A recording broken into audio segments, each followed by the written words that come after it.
అందరికీ హాయ్ అండి. Welcome to Sakhi sweet home. ఈరోజు వీడియో ఇలా హెల్తీగా బీట్రూట్తోని జున్ను చేయండి. పిల్లలు కూడా చాలా ఇష్టంగా తింటారు. చేయడం చాలా ఈజీ. ఈ విధంగా ఒకసారి ట్రై చేసి చూడండి. చల్లగా అయినా కానీ తినొచ్చు, ఇలా మామూలుగా అయినా కానీ తినొచ్చండి. చాలా రుచిగా ఉంటుంది. చేయడం కూడా చాలా ఈజీ. ఖచ్చితంగా ట్రై చేయండి. ఇక్కడ నేను ముందుగా ఒక 3 బీట్రూట్ తీసుకున్నాను. ఇంత సైజు తీసుకున్నాను. మీరు ఎంత క్వాంటిటీ అయినా తీసుకోవచ్చు. నేనైతే ఒక 3 తోటి చూపిస్తున్నాను. ఇలా తీసుకొని ఈ పైన పొట్టు తీసుకొని మంచిగా అటు ఇటు కట్ చేసుకొని కడుక్కున్నాను. కడుక్కున్న తర్వాత ఇలా చిన్న ముక్కలుగా కట్ చేసుకోవాలి. మిక్సీలో వేసుకొని మిక్సీ పట్టుకునే అంత చిన్నగా కట్ చేసుకోవాలి. అన్నీ కూడా ఈ విధంగా కట్ చేసి పెట్టుకున్నాను. ఇలా కట్ చేసుకున్న తర్వాత మిక్సీ జార్ తీసుకొని మిక్సీ జార్లో వేసుకోవాలి.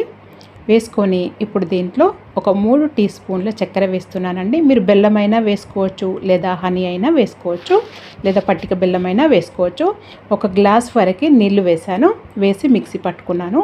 ఇలా చిక్కగానే పట్టుకోండి కొద్దిగా. ఇది జ్యూసు ఇలా మిక్సీ పట్టుకొని ఒక స్ట్రెయినర్ పెట్టుకొని ఒక గిన్నెలో ఇలా స్ట్రెయిన్ చేసుకోవాలి. ఈ జ్యూస్ని వడకట్టుకోవాలి. ఇలా వడకట్టుకున్న తర్వాత జ్యూస్ అనేది చూడండి ఈ విధంగా తీసుకోవాలి. మీరు ఎంత క్వాంటిటీలో అయినా కానీ తీసుకోవచ్చు. తీసుకున్న తర్వాత ఇప్పుడు పొయ్యి పైన ఒక కడాయి పెట్టుకొని నేను ఇది కప్పు కొలతలతోని చూపిస్తున్నానండి. నేను ఒక 3 కప్పుల వరకు ఈ జ్యూస్ వేసాను. 3 కప్పులు వేసుకొని ఒక పావు చెక్క నిమ్మరసం పిండుకుంటున్నాను. ఈ నిమ్మరసం పిండుకోవటం వల్ల రుచి బాగుంటుంది, మంచిగా బాగుంటుందండి. అందుకనే పిండుతున్నాను. ఇది వేసుకొని ఈ జ్యూస్ని ఒక మరుగుకొచ్చే వరకు ఇలా ఒక్కసారి మరిగించుకోవాలి. ఇలా కొద్దిగా వేడి చేసుకున్న తర్వాత దీంట్లో ఇది జెలటిన్ పౌడర్ అండి.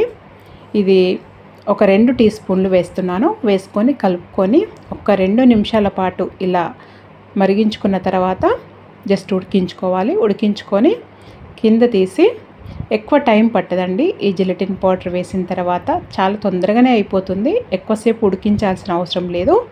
ఇలా అయితే సరిపోతుంది. ఇప్పుడు వేడిగా ఉన్నదే ఒక ఇలాంటి బౌల్ తీసుకోండి, లేదా మీరు మామూలు టిఫిన్ బాక్స్ అయినా తీసుకోవచ్చు. దాంట్లో ఒక స్ట్రెయినర్ పెట్టుకొని నేను స్ట్రెయిన్ చేస్తున్నాను. ఇది వడకడుతున్నానండి. ఎందుకంటే దీంట్లో కొద్దిగా పలుపు పడినట్టుగా అనిపించింది. అందుకే ఇలా వడకడుతున్నాను. ఇలా వడకట్టుకొని అలాగే అయినా కానీ వదిలేసేయచ్చు. మామూలుగా రూమ్ టెంపరేచర్లో అయినా వదిలేసేయచ్చు, లేదా ఫ్రిడ్జ్లో పెట్టినా కానీ మీకు ఒక 5 నిమిషాలలో మంచిగా జెల్లీలాగా తయారవుతుందండి. నేనైతే ఒక 5 నిమిషాలు ఫ్రిడ్జ్లో పెట్టాను. ఇలా మూత పెట్టి ఒక 5 నిమిషాలే పెట్టాను. ఎక్కువసేపు కూడా పెట్టలేదండి. 5 నిమిషాలలోనే చక్కగా ఇలా సెట్ అయిపోయింది చూడండి. ఇలా మంచిగా జున్నులాగా రెడీ అయిపోయింది. ఇప్పుడు నైఫ్ తీసుకొని ఇలా సైడ్ నుండి ఇలా అంటే ఈజీగా వచ్చేస్తుంది. ఇప్పుడు ప్లేట్లో ఇలా ఆపోజిట్ పెట్టేసి ఇలా అంటే జస్ట్ ఇలా పైన ట్యాప్ చేస్తే ఇలా వచ్చేస్తుంది చూడండి. అస్సలు విరిగిపోదు, చాలా చక్కగా వస్తుంది మీ బౌల్కి అంటుకోకుండా. ఇప్పుడు వీటిని ముక్కలుగా కట్ చేసుకొని తినేసేయటమేనండి. ఇది ఇలాగే ముక్కలుగా కట్ చేసి అలా గిన్నెలోకి పెట్టి ఫ్రిడ్జ్లో పెట్టుకున్నా కానీ ఒక 2-3 రోజులు అయితే నిల్వ ఉంటుంది. ఇది ఇలా చేసుకొని పిల్లలకి ఇచ్చినా కానీ ఇంట్లో అందరం తిన్నా కానీ చాలా మంచిది, చాలా మంచిగా కూడా ఉంటుందండి. చేయటం కూడా చాలా ఈజీ కదా. ఖచ్చితంగా ట్రై చేయండి. మరి మీరు కూడా ఒకసారి ఈ విధంగా ట్రై చేసి మీకు ఎలా వచ్చిందో నాకు తెలియచేయండి. మీకు కనుక వీడియో నచ్చినట్టయితే లైక్ చేయండి, షేర్ చేయండి, సబ్స్క్రైబ్ చేసుకోండి. Thank you for watching.